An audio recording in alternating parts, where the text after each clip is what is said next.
Alors, nous allons commencer par faire d'abord cette vidéo qui porte sur la gestion des échéances. Comment gérer des échéances dans ça et sans comptable. Donc, dans un premier temps, je vais vous expliquer comment ça va se passer. Pour gérer des échéances, il faudrait que vous ayez déjà un certain nombre de paramétrages.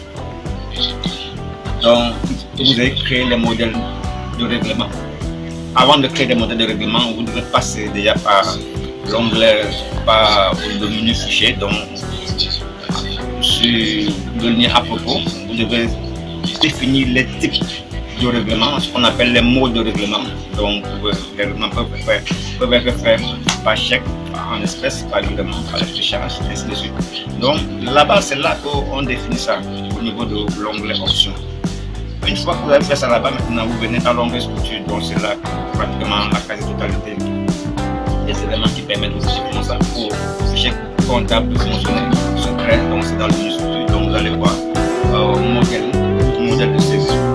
modèle de règlement. Nous passons maintenant à la capture d'écran.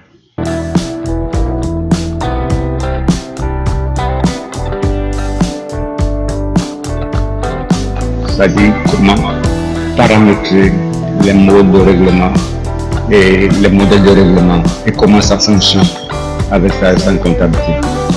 Sinon, dans un premier temps, je vais retourner voir mon fichier comptable. Je vais faire certaines vérifications d'abord, à savoir, je vais vérifier d'abord si les modèles, les modes de règlement ont été créés. Vous voyez que pour l'instant, dans ce fichier, aucun mode de règlement n'est créé. Je retourne ici, je vais vérifier également si les modèles de règlement ont été créés. Donc pour l'instant, rien n'a été créé à propos de cela. Avant de se lancer dans ce cours, il faudrait d'abord créer ou alors paramétrer cette fonctionnalité-là. On va commencer d'abord par venir ici, donc on va cliquer ici, on va venir ici sur le mode de règlement. Donc nous voulons avoir un règlement en espèces, donc on écrit en espèces. Et on prend le suivant et par chèque.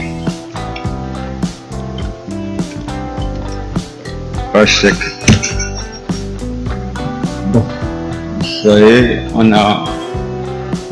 on pouvait continuer par virement, par l'aide d'échange, ainsi de suite. Mais on va s'arrêter là. Donc je valide. Ensuite, nous allons venir ici au niveau des modèles. Et plus précisément au niveau des modèles de règlement. Donc, on va créer un modèle de règlement. Alors, le premier modèle de règlement, supposons, on voudrait un modèle de règlement en espèces, donc mettons ça à 30 jours, fin du mois. Maintenant, à 30 jours, ici, nous mettons 30 et ça sera en espèces. Donc, c'est déjà fait, donc on met espèces ici. On vérifie après quoi maintenant nous validons par la touche entrée. Et ici, on a un règlement. Comme vous pouvez voir, ça sera en espèces à 30 jours. Donc, il y a plusieurs options. On peut avoir la fin du mois civil ou alors fin du mois. Mais mettons à 30 jours net. Ça veut dire qu'à 30 jours net, la créance va être réglée par le débiteur. Donc, ensuite, on crée un nouvel modèle de règlement. Donc, tout à l'heure c'était à 30 jours, on le met à 60 jours. Donc, on met règlement.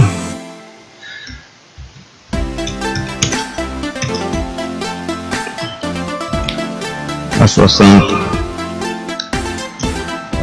jours. Et puisqu'on a déjà créé un règlement à 30 jours, forcément il faudrait qu'à 60 jours, à 30 jours, le règlement soit en espèces et la deuxième, le deuxième format soit également couvert par un mode de règlement. Donc on va décider cette fois-ci dans ce modèle de règlement à 60 jours. Alors on va le faire par chèque. Donc ici on va le scinder en deux. Je mets 50%. 50% à 30 jours, on met ici 30, 30 et 30 c'est en espèces, donc comme vous pouvez le voir, 30 à 30 jours c'est en espèces, donc alors on valide. Donc à 30 jours, ça sera en espèces et ensuite et les autres 50%. Les autres 50%, ça sera à 60 jours. Donc,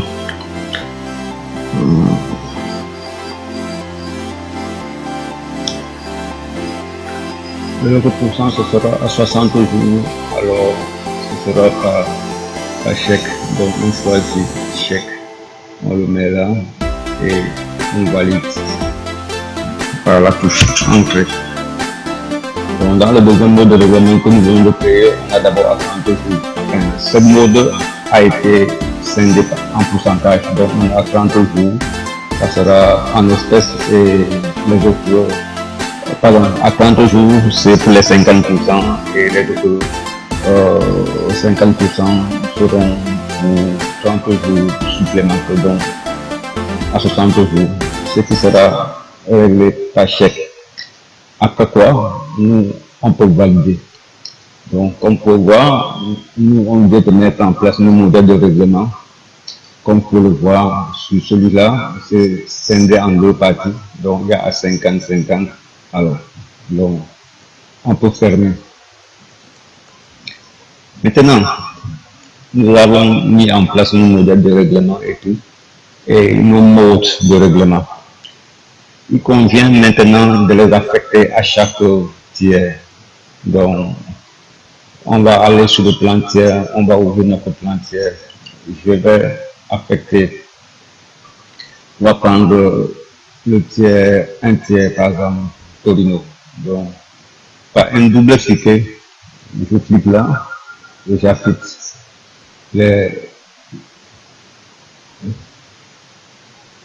j'affiche les informations relatives à Torino. Alors, dans l'onglet complément, c'est là. Alors, je clique ici et j'ai besoin d'affecter à ce Torino-là. On va l'affecter un modèle de règlement. Donc, ici, comme vous pouvez le voir, on va déployer ici. Nous déployons ici. On a un modèle de règlement à 30 jours, l'autre à 60 jours. Donc, on clique ici, on affecte à 30 jours pour ce client-là. Donc, ensuite, je valide. Donc, vous voyez en bas là, donc Torino, il règle à 30 jours en espèces, comme vous pouvez constater avec moi.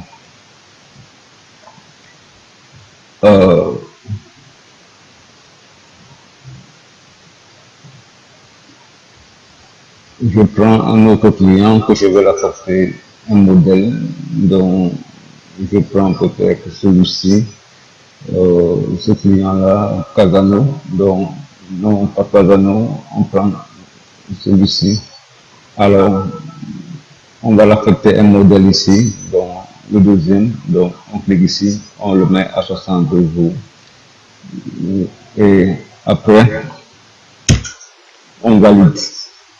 Alors, ce client Gambé, dont lui, chaque fois qu'on aura une créance vis-à-vis de ce client, lié à une vente, alors les 50% seront réglés en espèces, alors que peut-être que 50% seront réglés après 60 jours par un chèque qui sera viré en notre faveur. Donc, après ça, on clique ici. Bien, on s'arrête pour les deux là, sinon on peut continuer. Si vous avez un portefeuille client, alors vous pouvez lister les clients, pas des clients douteux, hein, c'est des gens avec qui vous avez des relations d'affaires pendant un certain temps, donc vous connaissez déjà les habitudes d'achat et tout. Et c'est des clients qui sont fidèles à l'entreprise, alors vous pouvez vraiment les définir des modèles de règlement en fonction des spécificités des uns et des autres. Donc, si ce travail est fait maintenant, on a créé le mode, c'est-à-dire le type de règlement par tiers. On a défini maintenant nos modèles de règlement, dont la façon qui vont passer qui vont s'exécuter pour les règlements des créances, les règlements des créances de droit, et ensuite on a affecté donc pour chaque client alors un mode de règlement. Alors maintenant, nous pouvons essayer de voir concrètement comment cela fonctionne. Donc, pour ce faire, nous allons passer, je vais fermer ici, voilà, et je vais à l'onglet traitement au niveau des genoux de saisie. Nous sommes au mois de novembre en ce moment. Nous sommes au mois de novembre.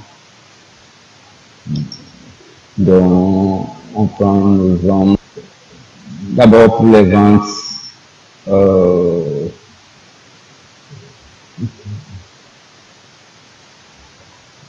pour les ventes du mois, donc, voilà. Alors, nous sommes aujourd'hui le 14, si je ne me trompe pas. Le 15.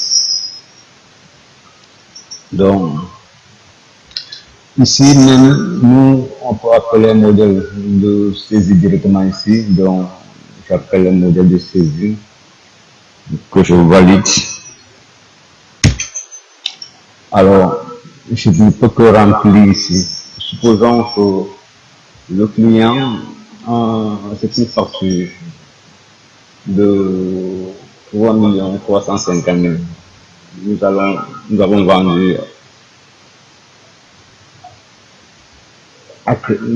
avons vendu des marchandises à ce client d'un montant de 350 000. Donc, je vais d'abord renseigner la date. C'est le 15, je tabule, je passe ensuite ici au niveau de numéro de pièce, on peut prendre, voilà. Après ça, je passe ici au niveau de numéro de la facture.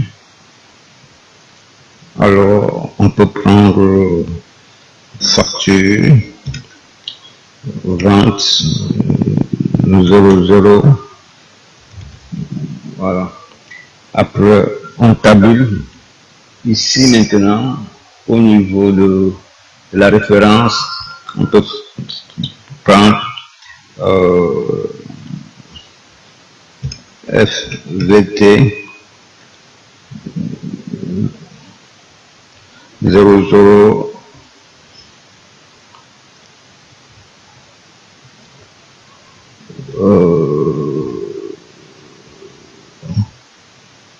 FVT 0100. Alors, déjà, vous voyez que le modèle nous propose déjà le compte de vente de marchandises. Alors, on peut tabuler, on passe. Ici, on va renseigner le tiers. Donc, je peux appuyer sur la touche. la touche F4 pour afficher le plan tiers. On avait deux clients. D'abord le premier, donc c'était encore celui-ci. Donc on affecte, on choisit ce client-là, le client Torino, donc on va lui faire OK, qui est automatiquement renseigné.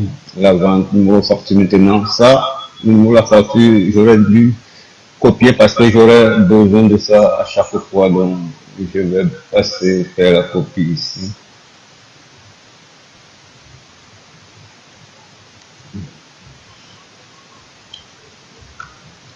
Et je viens mettre le numéro de facture ici. Voilà. Ensuite, je passe. Bon, il s'agit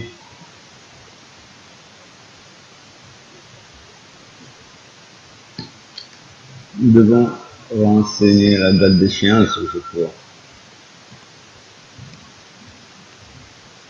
Enfin, le modèle que j'ai appelé, c'était un modèle qui ne répondait pas, qui n'avait pas été conçu avec la gestion des échéances. Donc, nous allons mettre l'échéance, c'était à 30 jours, on est le 15.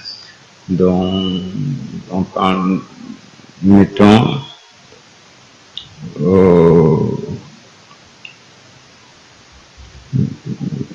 le 15, 12, 2020.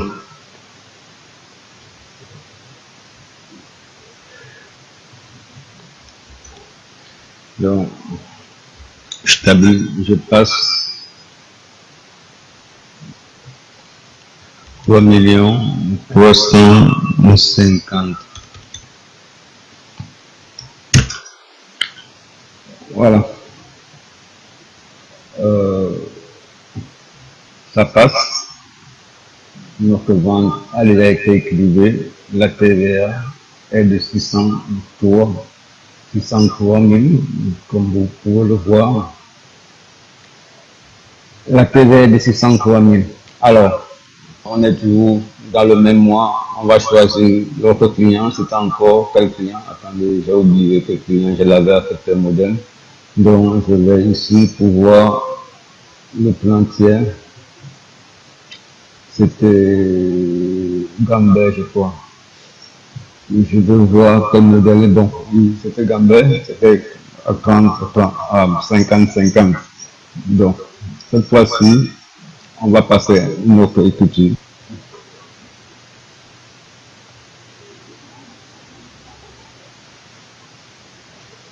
Nous allons appeler un modèle à partir d'ici. Donc, on appelle le modèle. C'est toujours la même date. On met, supposons, donc, mettons par exemple le 14. Le 14.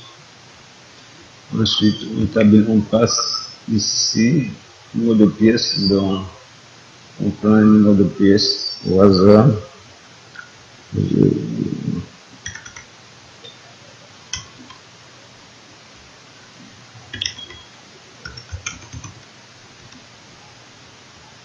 On tabule, on passe ici maintenant, il s'agit de la facture. Donc on met FVT 00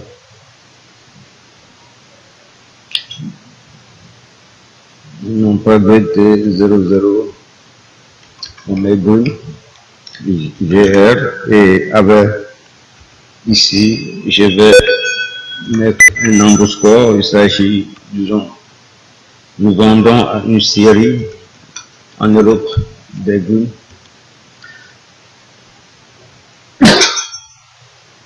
Ensuite, l'établi qui passe ici, il s'agit de la référence. Donc, je mets facture, vente, donc, voilà. Ensuite, je passe le compte qui est déjà là, de 701 qui est déjà là. Ici, je choisis le tiers. Donc, j'appuie sur F4 qui m'affiche le plan tiers. On devait affecter cette vente a été livré à un certain Gambert dont on le choisit, et on clique, il est là. Et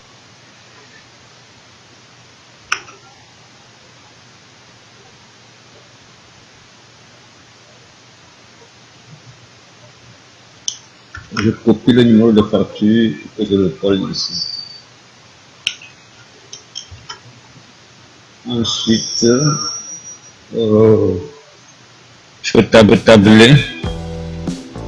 Ici, vous ne verrez pas d'échéance maintenant. Alors, le montant étant de 10 millions, donc quand on va renseigner 10 millions, les 10 millions, ici, au niveau du montant crédit,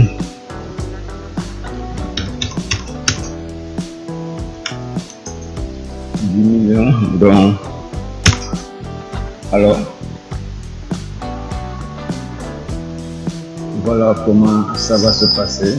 La machine est déjà séparée, donc,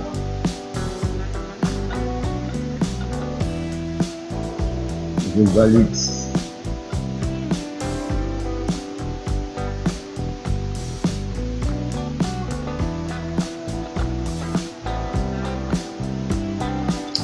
Alors, vous voyez que automatiquement, cette fois, vous voyez que automatiquement la TVA a été calculée et voilà comment ça fonctionne. Cela dit, ce n'était pas une vidéo en tant que telle, c'était pour répondre à un nombre de commentaires à ce sujet.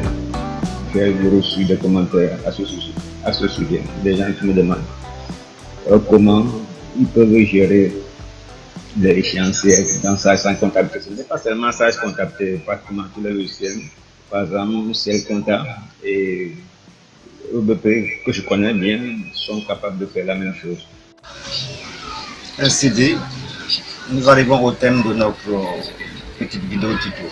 Nous nous reverrons plus tard sur la même chaîne, sur le même écran, pour une nouvelle vidéo tuto. Merci de votre bien aimable attention.